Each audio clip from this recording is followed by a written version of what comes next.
Welcome to Darken, where the shadows come alive with the most chilling tales from around the world. Tonight, we take you deep into the heart of Japan's eerie folklore. From faceless spirits to haunted islands, these are not mere legends, but true ghost stories that have haunted generations. So, dim the lights, sit back, and let us take you through 13 terrifying Japanese ghost stories you'll never forget. Story 1, The Woman in the Lurking Mirror, Kagami Joro. Long ago in Japan, there was a woman who was known for her beauty and kindness. She lived a peaceful life in a quiet village, loved by everyone. But, as with many tragic stories, her happiness was short-lived. She was betrayed by someone close to her, someone she trusted deeply. Some say it was a lover who promised her eternal love, only to cruelly abandon her. Heartbroken and filled with rage, the woman's spirit could not rest. Her soul became trapped, unable to move on. Instead, her anger grew, and she transformed into something dark, something vengeful. This woman's spirit was bound to a mirror, and she became known as Kagami Joro, the woman in the lurking mirror. Her restless spirit could no longer find peace, and she waited, trapped in the mirror, for someone to dare gaze into it. In Japan, mirrors are not just tools for reflection. They are believed to be portals to the spirit world, and sometimes, these portals hold spirits, good or evil. And if you happen to stare into a mirror for too long, you might not just see your own reflection. That's when Kagami Joro comes to life. It's said that if you look into a mirror for a long period of time, something strange will happen. At first, you might just notice a slight change, a shadow, an odd flicker. But if you don't look away, Kagami Joro will begin to emerge. Her face appears distorted, twisted with anger, and soon, her form becomes more and more terrifying. The longer you gaze, the stronger her presence becomes. She might even scream at you or drag you into the mirror itself, trapping you just as she was trapped. Once you're inside the mirror, there's no escape. You become another reflection, bound to the glass forever. You're left to stare at the world from within the mirror, just as Kagami Joro does, forever angry, forever lost. Why does this happen? Why are mirrors so feared in Japan? The answer lies in the belief that mirrors are not just simple objects. They are gateways to another realm, a world where spirits exist. It's said that if you look into a mirror long enough, you might be able to see beyond this world into the realm of the dead. Some believe this is where Kagami Joro comes from, where her tortured spirit waits for someone to make the mistake of staring too long. The Woman in the Lurking Mirror isn't just a ghost story, it's a warning. It tells us not to become too absorbed in the things we don't fully understand. Sometimes, looking too closely at something can lead to dangerous consequences. The mirror, a simple object in our homes, can hide far darker things behind its surface. And so, the story of Kagami Joro lives on. A tale of betrayal, vengeance, and a spirit trapped in a mirror, waiting for the next victim to make the fatal mistake of looking too long. Story 2, The Grudge of Okiku. Long ago in feudal Japan, there was a beautiful young woman named Okiku. She worked as a servant in the household of a powerful samurai. Her master, a man named Aoyama, was cruel and full of greed. Despite Okiku's unwavering loyalty and hard work, Aoyama became infatuated with her and demanded her to return his feelings. However, Okiku was already in love with another man, and she rejected his advances. This rejection filled Aoyama with jealousy and rage, but he couldn't bear to lose such a beautiful servant. So, he devised a wicked plan. He placed a precious set of 10 valuable plates in Okiku's care and instructed her to keep them safe. Then, he hid one of the plates and accused her of losing it. Okiku was heartbroken. She searched desperately for the missing plate, but she couldn't find it. In despair, she repeatedly counted the remaining 9 plates, hoping the lost one would appear. But no matter how many times she counted, there were still only 9 plates. She knew that she would be punished severely for this mistake. Aoyama, seeing her distress, pretended to show sympathy but made it clear that the punishment for losing the plate would be death. Okiku begged for mercy, but her pleas were ignored. In a final act of cruelty, Aoyama threw Okiku into a well on his property, drowning her in the darkness of the cold water. Okiku's death was a tragic one, filled with pain and injustice.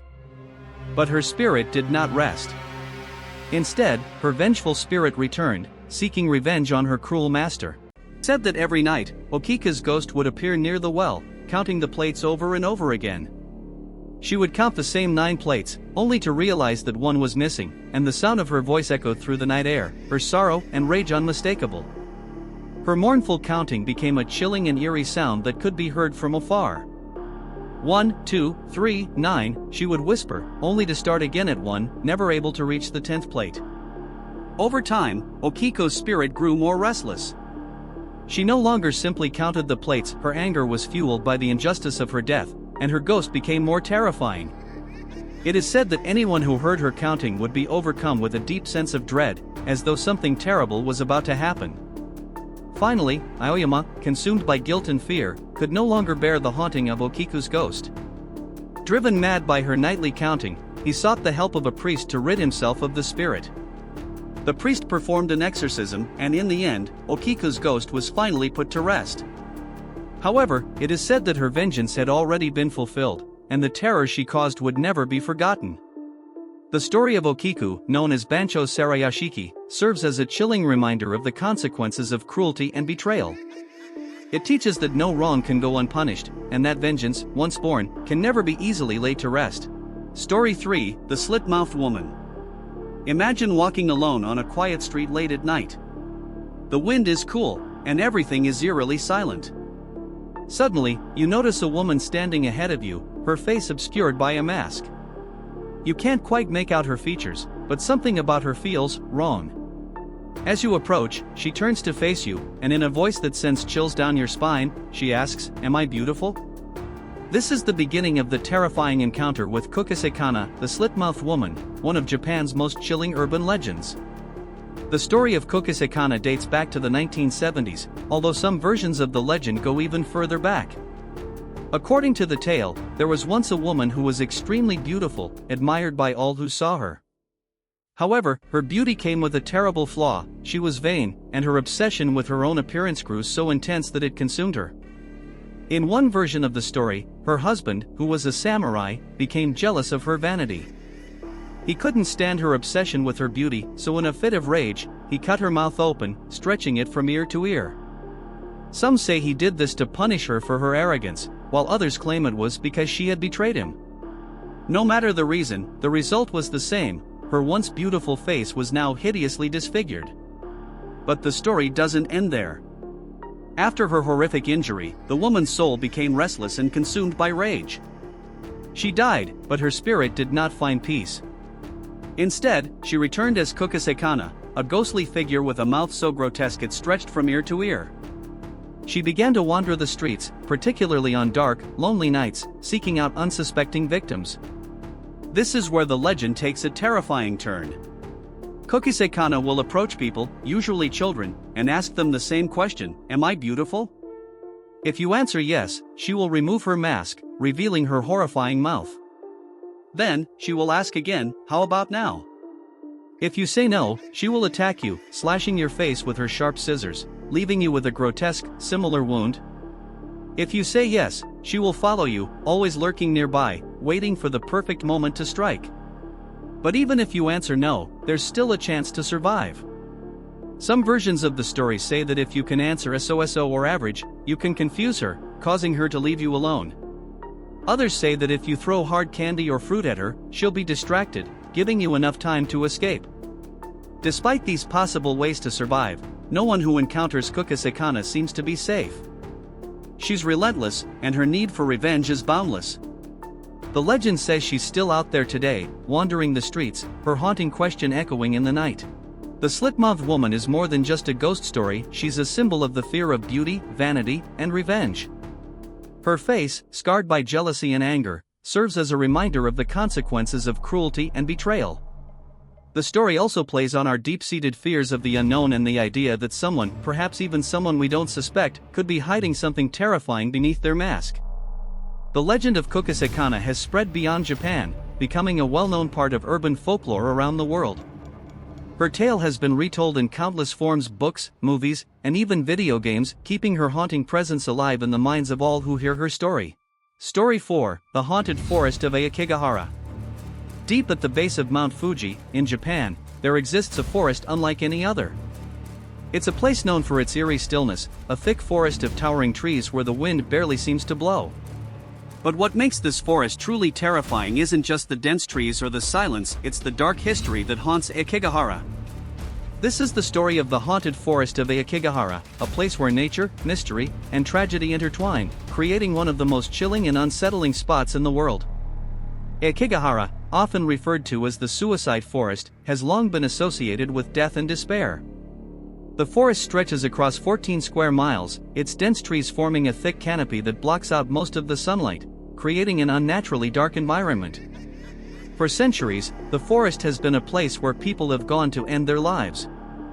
It's estimated that over 100 people each year enter Aokigahara with the intent to take their own lives.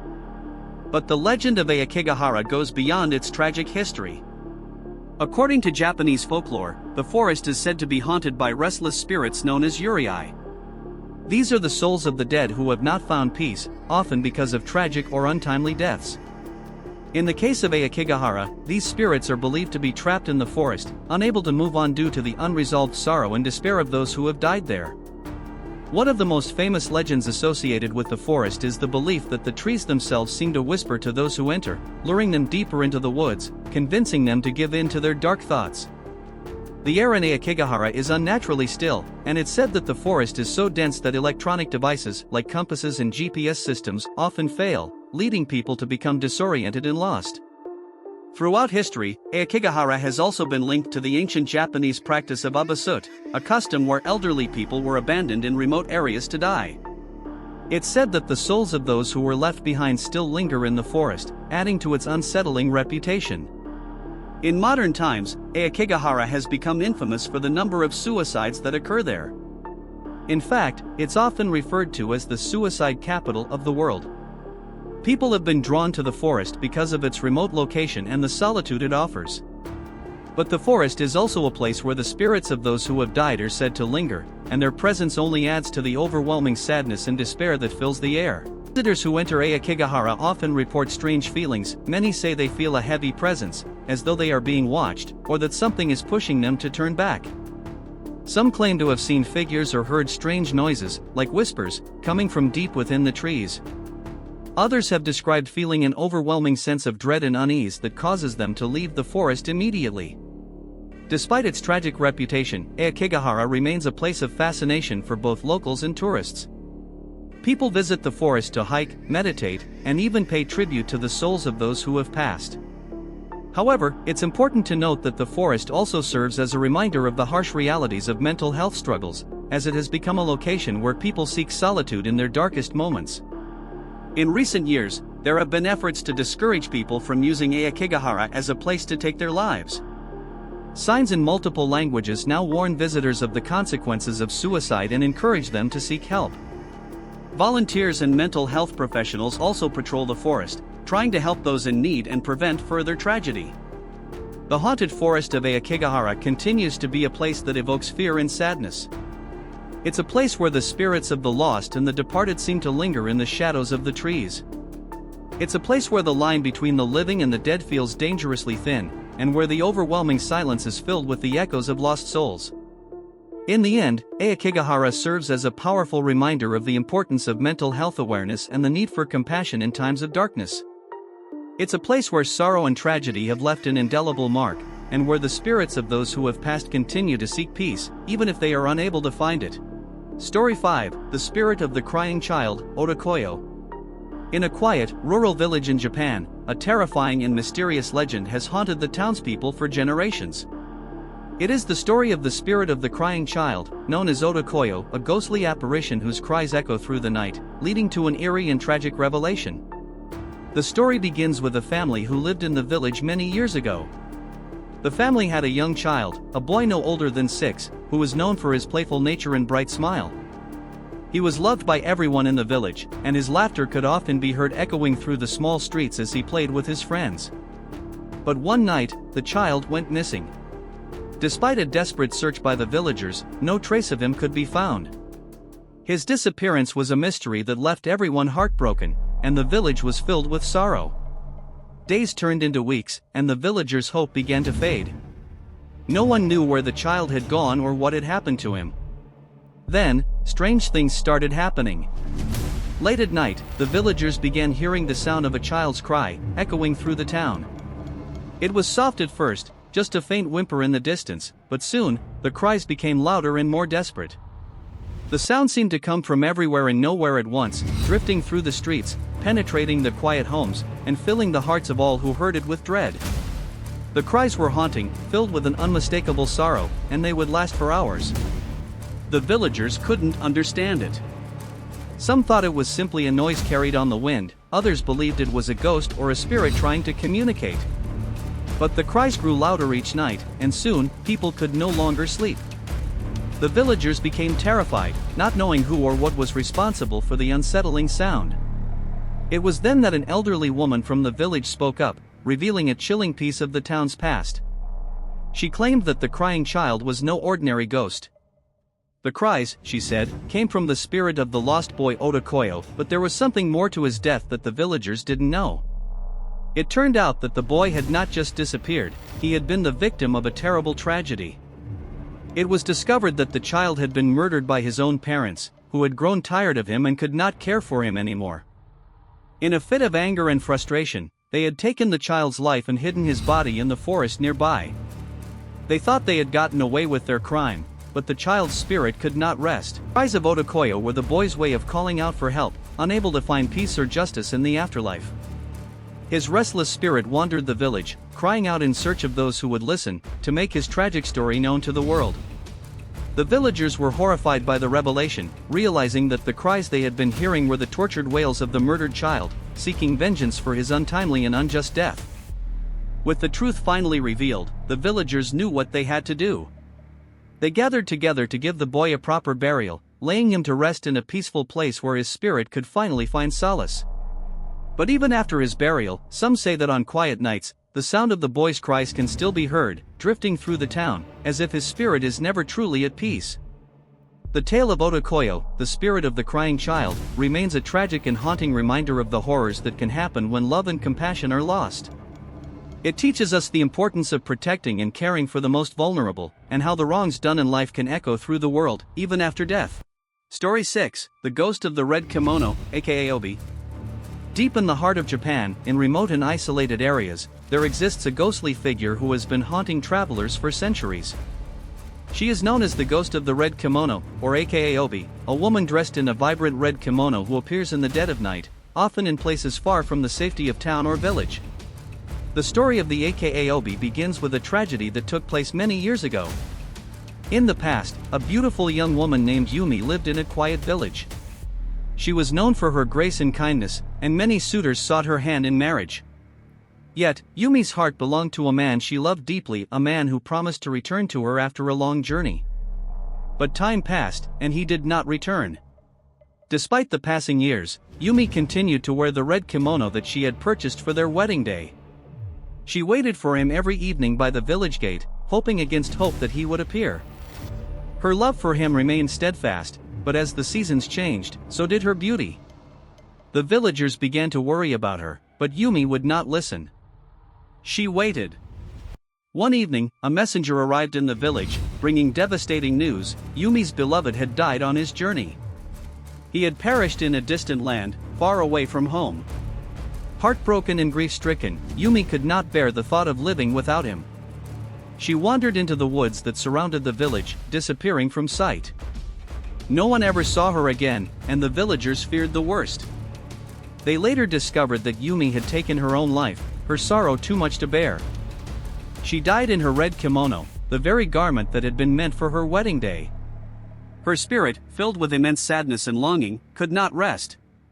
The villagers believed that her restless soul became the aka Obi, the ghostly woman in the red kimono who haunts those who wander too far from the village. Over the years, many travelers, especially those walking along the roads that pass near the forest, have reported eerie encounters with a woman dressed in a brilliant red kimono. She appears out of nowhere, her face obscured by the shadows of the night. Her presence is both unsettling and sorrowful, as though she is forever lost in time, still waiting for her lost love. The aka Obi is said to appear in remote and desolate places, particularly at dusk or in the dead of night. Travelers who encounter her often feel an overwhelming sense of dread and sadness, as though they are being drawn into her sorrow. Some claim to have heard soft, mournful whispers in the wind as she approaches, while others say that they see her standing quietly at the edge of the path, waiting for something or someone. Dare to speak to her. The stories say that her response is always the same. She asks if you know her name. But no matter how you answer, her expression will remain cold and distant. Those who encounter the Akaobi feel an overwhelming sadness and despair, as though they are trapped in her sorrow. Some say that if you try to leave, she will follow you, silently trailing behind, never speaking but always present. For those unlucky enough to encounter her, the Akaobi is said to bring misfortune. Those who have seen her are often plagued by bad luck, illness, or strange, inexplicable events. The chilling feeling that she is always nearby, watching and waiting, lingers long after the encounter is over. The tale of the ghost of the red kimono serves as a warning to all who venture into remote areas alone. It is a reminder that some souls, bound by love and sorrow, never truly find peace. The Akaobi continues to haunt the forgotten paths and quiet roads, her red kimono a flash of color in the darkness, forever searching for the love she lost and the life she never had. Story 7, The Phantom Train, Densha Yurei. Across Japan, there are countless legends of strange and mysterious phenomena, but none are as eerie as the tale of the Phantom Train, or Densha Yurei, a ghostly train that is said to carry the spirits of the dead. This train is no ordinary train, it appears only in the dead of night, and its passengers are not the living, but souls who have passed on, forever trapped in the afterlife. The story of the Phantom Train begins with a tragic event that occurred many years ago, on one of Japan's quieter, lesser-traveled railway lines. A train, running late one evening, was carrying passengers as usual. But somewhere along its route, disaster struck. Perhaps it was a sudden storm, a mechanical failure, or even a tragic human mistake. No one knows for sure. What is certain, however, is that the train went off its tracks, plunging into the darkness below, taking many innocent lives with it. The incident was quickly covered up, but it is believed that the souls of those who perished that night could never find peace. They were trapped between the world of the living and the afterlife, never able to move on to their final resting place. It is said that these restless spirits are the ones who now ride the Phantom Train, bound to the tracks forever, carrying with them the sorrow of their untimely deaths. Many years later, people began to report seeing a mysterious train on dark, deserted tracks at night. The train is described as an old-fashioned locomotive, with flickering lights that cast an eerie glow across the tracks. But it's not the train itself that frightens those who encounter it, it's the passengers.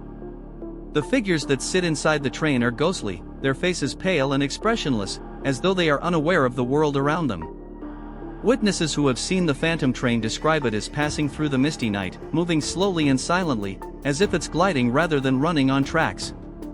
Sometimes, it appears from the shadows, emerging from a tunnel or from between trees, and then vanishes just as quickly as it came.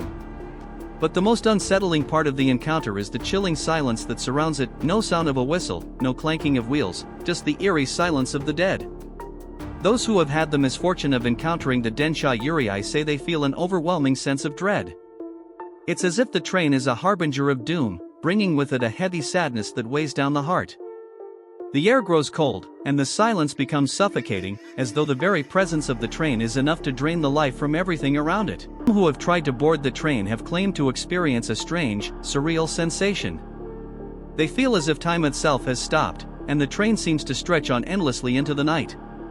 When they try to exit or disembark, they find themselves in an unfamiliar place, disoriented and lost. The Phantom Train does not stop for anyone, and it never carries the living.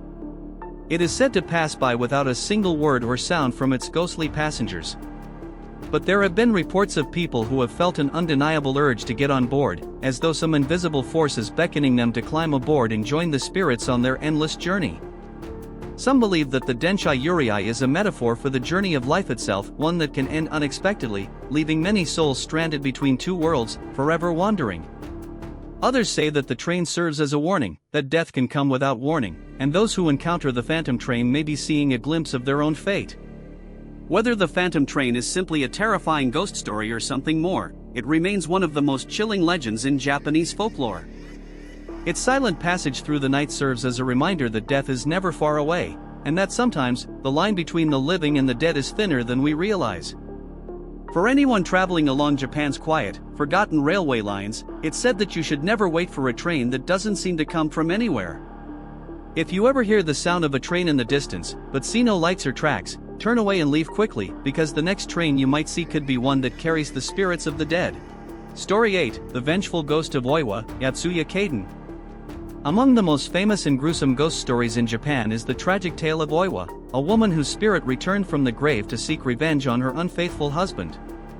This is the story of Yatsuya Kaiden, or The Vengeful Ghost of Oiwa, a horrifying tale of betrayal, poison, and a spirit that would stop at nothing to avenge the wrongs done to her. The story begins in the city of Edo, modern-day Tokyo, during the early 17th century. Oiwa was a young woman, once known for her beauty, who was married to a man named Iman, a samurai. At the start, their life together seemed full of promise and love. However, over time, Iman began to grow dissatisfied with his wife. He was ambitious and wanted to climb the social ladder, and as the years passed, he became more and more frustrated with his marriage. Despite Oiwa's devotion to him, Iman became infatuated with a younger woman named Ohama. Consumed by greed and desire, Iman began to plot the downfall of his wife in order to marry Ohama and secure a better life for himself. His plan was cruel and insidious. He would poison Oiwa, and when she grew sick and disfigured, he could claim that she had died of natural causes and move on with his life. One fateful evening, Iman secretly poisoned Oiwa's food. Slowly, over the course of several days, Oiwa became gravely ill. Her beauty began to fade as the poison took its toll on her. Her face swelled, her hair fell out, and her once lovely features became horribly disfigured. She was left a broken shell of the woman she once was, but still, she loved her husband, never suspecting the cruelty he had planned for her. As Oiwa's condition worsened, Iman continued to show her a false kindness, all the while growing closer to Ohama. When Oiwa's health reached its worst, and she was bedridden, Iman finally made his move. He decided that he could not wait any longer and took matters into his own hands. In a final act of treachery, he attacked his wife, suffocating her to ensure she was truly dead. He then disposed of her body and pretended to mourn her passing. But Oiwa's death was not the end. Her spirit, filled with rage and betrayal, did not rest. The poison and the suffocation were enough to fuel her anger, and she returned from the grave as a vengeful ghost, Uriai. With her disfigured face and broken body, Oiwa's ghost began to haunt her husband. The first sign of her return was the appearance of a terrifying vision. Her face, once beautiful, was now a hideous mask of rage and decay. Her eyes were hollow, her mouth contorted in an eternal grimace.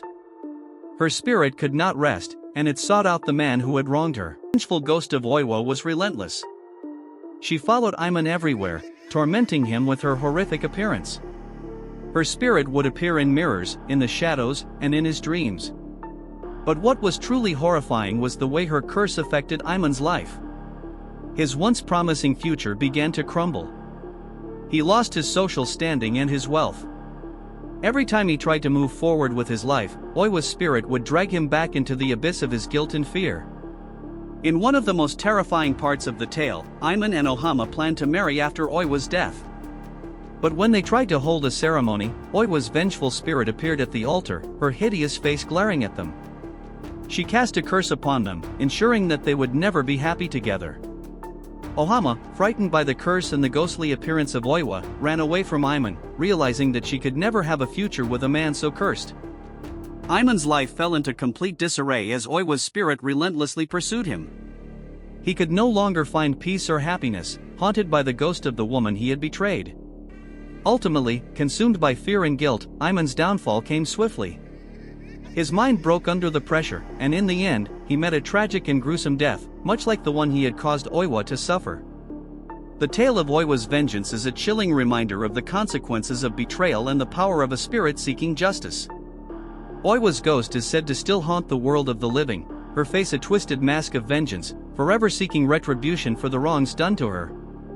The legend of Yatsuya Kaiden has become a staple of Japanese ghost stories, and Oiwa's story continues to be told to this day, a testament to the unrelenting power of a vengeful spirit. So, if you ever find yourself near the mirrors in the dark, remember the tale of Oiwa. For her spirit is still said to wander the earth, waiting to bring justice to those who dare betray or mistreat those they love. Story 9, The House of the Silent Shadows. On the outskirts of a quiet, forgotten town in Japan, there stands an abandoned house. It is known by the locals as the House of the Silent Shadows, a place that no one dares to approach after sunset. The house has long been deserted, its windows boarded up, and its doors locked tight. Yet despite its isolation, whispers of strange happenings within its walls continue to haunt the town. The story of this house begins many years ago when it was still inhabited by a family. They were a quiet, ordinary family, living in peace in a charming, modest home. But one day, tragedy struck. The family mysteriously vanished without a trace. Neighbors reported hearing strange noises coming from the house in the days before their disappearance, soft footsteps, faint whispers, and the sound of something heavy scraping against the floors. But no one saw anything, and no one ever spoke of it again. After the family's sudden disappearance, the house was left empty. Over time, it began to decay, and the once beautiful home became a forgotten relic, a shadow of its former self. However, strange occurrences continued to be reported by those who lived nearby. The first unusual event was reported by a traveler passing through the town. One evening, as he walked along the path near the abandoned house, he noticed something odd in one of the windows. There, in the darkness of the house, he saw shadows moving, as though someone was walking inside. The strange thing was that no one had lived in the house for years. The traveler, curious but hesitant, decided to take a closer look. He stepped up to the door, and as he reached for the handle, he felt an intense chill in the air. He hesitated, then turned the knob. The door creaked open, revealing a dark, silent interior. He stepped inside, and as he did, a wave of unease washed over him. The air was thick with the scent of decay, and the floors creaked under his feet. But what unsettled him the most were the shadows. As the traveler explored the abandoned house, he began to notice something truly disturbing. The shadows seemed to move on their own, even though there was no light source. The dim light that filtered through the broken windows cast long, eerie shadows across the walls, but they didn't stay still. They twisted and shifted as if they had a life of their own. He could see the outlines of figures, long and thin, slithering along the walls, retreating around corners, and vanishing into the darkness. Every time he turned a corner or entered a new room, the shadows followed him, flickering just out of his line of sight, growing larger, more menacing, until they seemed to surround him. At times, it felt as if the shadows were trying to reach out, to grab him, to pull him into the darkness. The eerie silence of the house was broken only by the unsettling sound of his own footsteps, echoing through the empty halls. The traveler was soon overwhelmed by the feeling that he was not alone in the house. The shadows seemed to be watching him, following his every move. But despite the growing sense of dread, he pressed on, his curiosity driving him deeper into the house. In one of the back rooms, he found an old mirror, cracked and dusty. When he gazed into it, his own reflection was warped, twisted, like the shadows he had seen moving across the walls. But something was wrong. The reflection didn't seem to be his own. The shadows behind him appeared more solid, more real, as if they were alive, moving in the reflection. Suddenly, the traveler heard a soft, whispering voice behind him, barely audible, as if the shadows themselves were speaking. "Leave," the voice urged. "Leave this place before it's too late."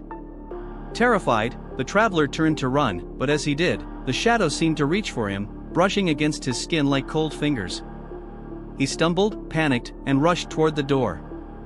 As he burst out of the house and into the night, he looked back one last time. The shadows in the windows were still there, shifting and swaying, as if the house itself was alive. He never returned to the house, and soon after, the locals began to avoid the area entirely.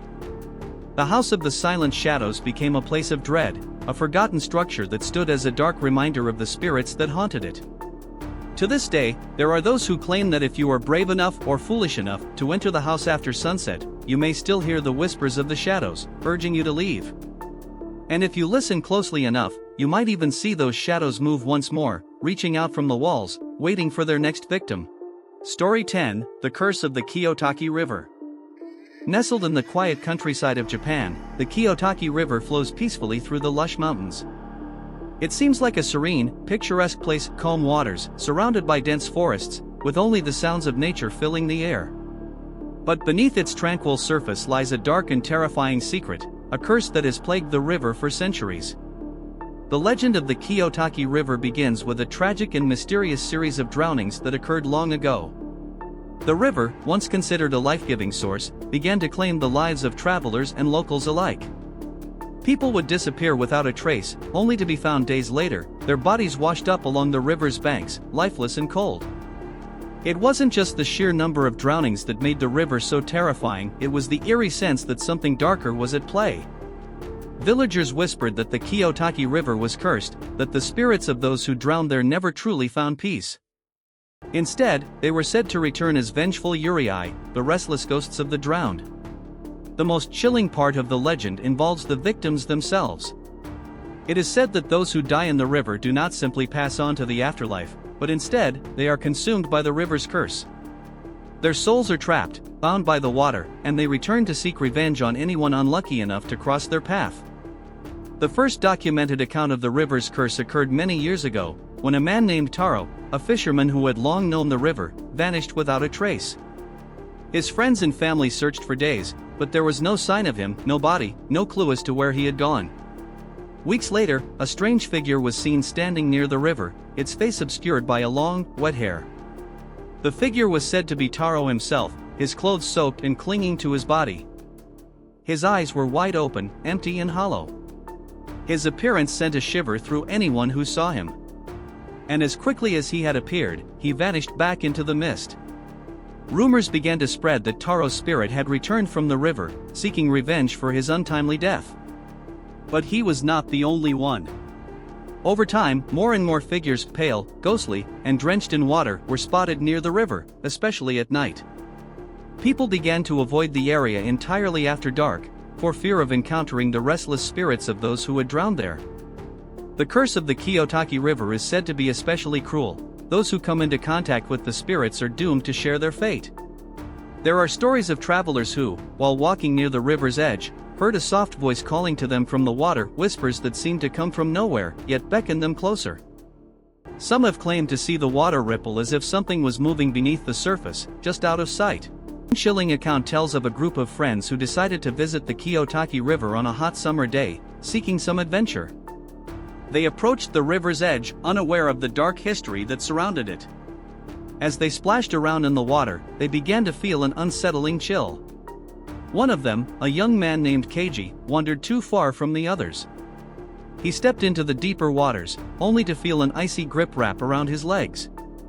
The others heard Keiji scream, but when they rushed to help, they found only an empty spot in the water. Panic set in as they searched for him, but it was as if he had simply vanished. Hours passed, and as night began to fall, a strange mist rolled in from the river. And that's when they saw it, Keiji, standing at the water's edge, his eyes glazed over and his clothes soaked through. He was barely recognizable, his face pale and lifeless. In a dazed voice, Keiji spoke, but his words made no sense. He whispered something about the spirits of the river calling to him, begging him to join them. And before his friends could reach him, he collapsed into the water, disappearing into the depths, never to be seen again. The friends were left horrified, their minds filled with terror and confusion. But the curse of the Kiyotaki River had taken yet another soul. To this day, the river continues to claim lives, and the spirits of those who have drowned there are said to be forever trapped within its waters. Locals still avoid the area, especially at night, for fear of seeing the figures of the drowned rise from the river, their eyes hollow, their bodies dripping with water. Those who come too close are said to hear faint whispers coming from the river, as if the spirits are calling them to join their eternal rest. Many believe that the curse of the Kiyotaki River is a warning, a reminder that some places, no matter how beautiful or peaceful they may seem, hold dark and vengeful forces. If you ever find yourself near this river, it is said that you should never stand too close to its waters or listen to the whispers of the wind. For if you do, you might hear the call of the drowned, beckoning you to join them in the depths of the cursed river. Story 11, The Woman in the Bathhouse, Yubaba. In a small village hidden deep in the mountains of Japan, there exists an old bathhouse that has long been abandoned by the locals. Its once bustling halls are now quiet, the warm steam no longer rising from the bathwater, and the sound of laughter and chatter from the guests is a thing of the past. Yet, the Yubaba, the spirit that haunts the bathhouse, is still very much alive, waiting for the next unsuspecting soul to enter her domain. This eerie legend dates back to the Edo period, when bathhouses were common social gathering places for both locals and travelers. The bathhouse in question was said to have been run by an elderly woman named Yubaba, a woman known for her cold demeanor and unsettling presence. She was kind enough to her guests on the surface, but there were whispers among the villagers that something wasn't right about her. Yubaba was known for her dark eyes, her frail, hunched figure, and her sharp, crooked smile. The locals said that when you looked into her eyes, you would feel an overwhelming sense of dread, as if something ancient and powerful was staring right through you. But despite her oddities, the bathhouse was a popular place, especially for weary travelers who had come far from the neighboring towns. However, it wasn't long before strange events started to unfold. People who had stayed at the bathhouse began to disappear without a trace. At first, no one thought much of it, assuming they had simply moved on. But as the disappearances grew more frequent, rumors began to spread that the Yubaba was no ordinary woman. It was said that once a guest entered the bathhouse, they would be greeted by a warm, inviting atmosphere. The scent of fragrant oils and the sound of running water created an illusion of peace and comfort. But as soon as the guest stepped into the water, something sinister would happen. The bathhouse would begin to feel unnaturally warm, and the steam would grow thicker, clouding the air. The once comforting sounds of water splashing would fade away, replaced by an eerie silence. At that point, guests would often hear the soft shuffle of footsteps behind them, or feel a strange presence watching them from the shadows. Baba, the spirit of the bathhouse, would appear in the steam, her haggard face emerging from the mist. Her appearance was unsettling, almost as though she were not fully human. Her eyes would gleam with malice as she moved closer to her guests, her lips curling into that sinister smile. Those who were unfortunate enough to encounter Yubaba in this state were never seen again.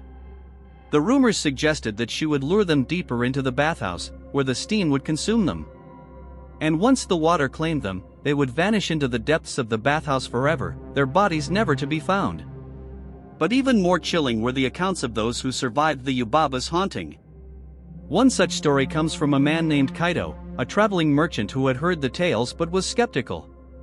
Eager to take a break from his long journey, Kaito decided to stay at the bathhouse for the night.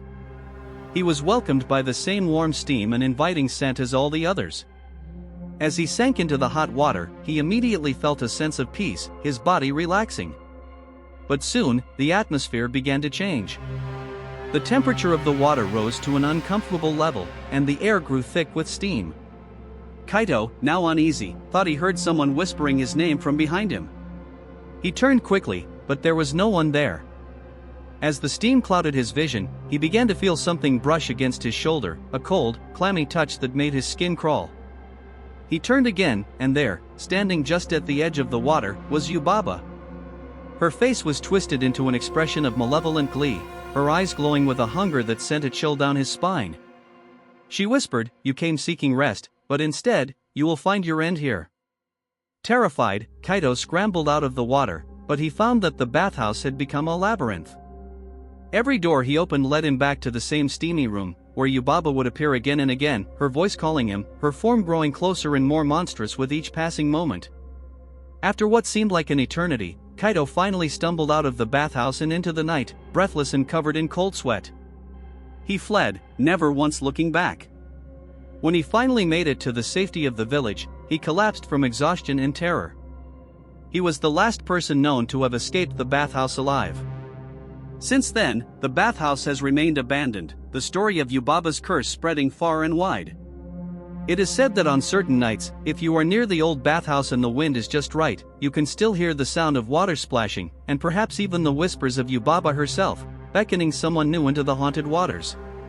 To this day, travelers who wander too close to the ruins of the bathhouse are warned to never enter, for it is said that the spirit of Yubaba still lingers, waiting for the next soul to claim. And if you ever find yourself there, be wary of the mist and the... Story 12, The Haunting of Hashima Island. Far off the coast of Japan, in the dark waters of the Seto Inland Sea, there lies an eerie and forsaken island known as Hashima Island, or Gunkanjima, meaning Battleship Island. Once a thriving coal mining community, it is now a desolate, haunted ruin, an island trapped in time, shrouded in ghostly tales that continue to frighten those who dare to venture close. The story of Hashima Island begins in the late 19th century when it was transformed into a bustling coal mining town. At its peak, the island housed over 5,000 people, all living in tightly packed, high-rise buildings. The island was a symbol of Japan's rapid industrialization, and its coal mines were a major source of energy for the nation. But beneath this industrial prosperity, something far darker was brewing. Working conditions in the mines were brutal. The miners toiled in the depths of the earth, breathing in toxic fumes and enduring the constant threat of collapse. The island's small size and overcrowded conditions only worsened the harsh realities of life there. It wasn't long before tragedy struck. Accidents in the mines claimed the lives of many, while others succumbed to illness caused by the suffocating air underground. The deaths were numerous, but what's more chilling is that the spirits of those who perished are believed to still linger on Hashima Island, forever trapped in its decaying buildings. When the mines were closed in 1974, the once bustling town was abandoned, leaving behind empty homes, crumbling factories, and the echoes of a lost community. Soon after the island was deserted, strange reports began to surface. Fishermen who passed by the island at night spoke of hearing cries, whispers, and the sound of footsteps seemingly coming from the abandoned buildings. Some even claimed to see figures moving in the windows of the empty apartment blocks. But when they sailed closer, the figures would disappear, vanishing into the darkness like ghosts in the wind.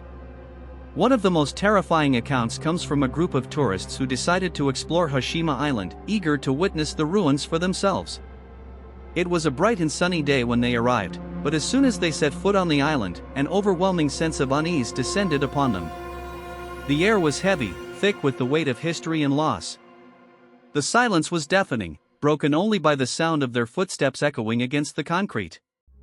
As they ventured deeper into the ruins, they felt as though they were being watched. The towering buildings, once full of life, now stood like silent sentinels, their windows empty and their walls covered in peeling paint. Yet, it wasn't the ruins that unsettled them, it was the feeling that something was still alive on the island. In one of the abandoned apartment blocks, the group found a strange sight. A door to a room was ajar, but inside there was no dust, no signs of age. Everything seemed unnaturally clean, as though it had been maintained. And there, standing in the corner of the room, was a figure, a shadowy silhouette of a person, motionless and silent. The group froze, unsure whether they were seeing things, but the figure's presence was undeniable. Suddenly, the figure turned, its face hidden in the shadows, and began to move toward them. Terrified, the tourists turned and ran, but the island seemed to stretch on forever. The more they ran, the farther away the exit seemed. The island itself felt as if it were closing in on them, trapping them in its ghostly embrace. And all the while, they heard the faint sound of footsteps following them, slow, deliberate, and steady, just behind them, echoing in the hollow ruins. It wasn't until they made it back to the boat that the sound stopped. As they looked back at the island, they saw what appeared to be figures standing at the windows of the highest buildings, shapes in the windows, their outlines obscured by the distance. The group quickly departed, and they swore never to return. There are many who believe that Hashima Island is haunted by the spirits of the miners who perished there. The island, once a place of industry and life, now stands as a grim reminder of the human cost of progress. The restless souls of the workers are said to wander the island, forever trapped in the ruins of their former homes. And even though Hashima Island is now a popular tourist attraction, few people venture there after dark. The island seems to hold a power of its own, an oppressive force that makes it clear, not all who walk its grounds will leave unscathed. Whether it's the cries of the lost miners or the shadowy figures that flicker in the windows, Hashima Island remains a place where the past and present collide, and the spirits of the dead refuse to be forgotten. To this day, those who visit the island are warned to respect the spirits that still haunt it. Some say that if you listen closely enough, you might hear the faint sound of a bell tolling in the distance, a reminder of the island's dark and tragic history, and a warning that not all ghosts are content to remain in the past. Hashima Island is a place of eerie beauty and haunting memories, a place where the souls of the departed linger in the ruins of their lost town, waiting for the next to come, waiting to tell their story. Story 13, The Faceless Spirit, Naparabo. Imagine walking alone down a quiet, deserted street late at night, the moon casting its pale light over everything.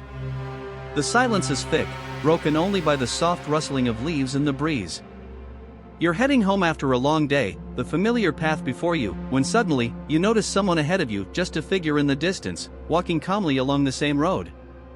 As you approach, you get ready to nod or say something in passing, but as you get closer, something doesn't feel quite right. The figure is a person, but there's something strange about them. They don't seem to acknowledge your presence, and there's something unsettling about their appearance. It's hard to put your finger on it at first, but then it hits you, they have no face. This is the terrifying encounter with a Naprabo, the faceless spirit, a creature from Japanese folklore that strikes fear into the hearts of those who cross its path. The legend of the Naprabo is a strange and unsettling one, often involving an otherwise ordinary human-like figure who, when seen up close, reveals a face that is nothing more than smooth, featureless skin. No eyes, no nose, no mouth, just a blank, unsettling void. The first recorded encounter with a Naprabo dates back hundreds of years, but the most terrifying accounts have been shared by those who encountered the faceless spirit in modern times. One such tale is that of a man named Ichiro, who was traveling home after a late night at work. It was a cool autumn evening, and the streets were eerily empty. As he walked along the familiar path, he noticed a woman ahead of him, walking in the same direction. She appeared to be just another late-night wanderer, bundled in a dark cloak to ward off the chill. As he drew closer to her, Ichiro was ready to pass by with a casual greeting. But when he looked up, he froze in place. The woman's face was completely blank. No eyes, no mouth, just smooth, featureless skin where her face should have been. Ichiro's heart skipped a beat. He stood there, unable to move, his mind struggling to comprehend what he was seeing. The woman didn't acknowledge his presence at all. She simply continued walking, her body swaying gently with each step, as if nothing was out of the ordinary. Ichiro, paralyzed with fear, watched as she passed by him. As she got closer, he could feel the cold air around her, as if the very presence of this faceless figure brought a chill to the world. The woman didn't stop, didn't speak, and most chilling of all, she didn't even look at him. She just kept walking, as though they weren't even in the same reality. Shaken, Ichiro continued on his way, his body trembling with every step. But as he walked, he couldn't shake the image of the faceless woman from his mind. Her presence lingered in the air, and he couldn't escape the feeling that something was terribly wrong. He hurried home, but the unnerving experience haunted him for days. Every time he closed his eyes, he saw her again, the blank, smooth surface of her face, devoid of any human features. It wasn't just the absence of a face that scared him, but the sensation that he had encountered something not quite human. Something that didn't belong in this world. This story, though chilling, is not unique. There are many accounts of Naprabo sightings scattered throughout Japan. Sometimes, the encounters happen in the most ordinary of places, on a quiet street, in a dark alley, or even within the walls of an old house. And while these spirits don't always harm their victims, the fear they inspire is enough to leave a lasting impression. One particularly terrifying account involves a group of friends who decided to explore an old shrine late at night. The atmosphere was thick with tension as they walked deeper into the woods. Suddenly, one of the group members, who had been leading the way, stopped dead in his tracks. He turned to face the group, his expression one of pure terror.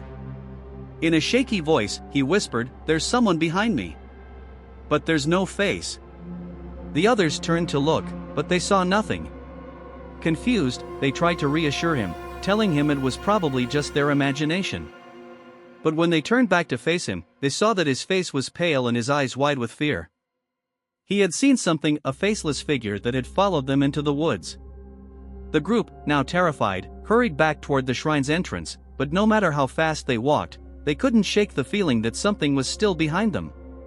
The sounds of footsteps echoed all around them, but when they turned to look, no one was there.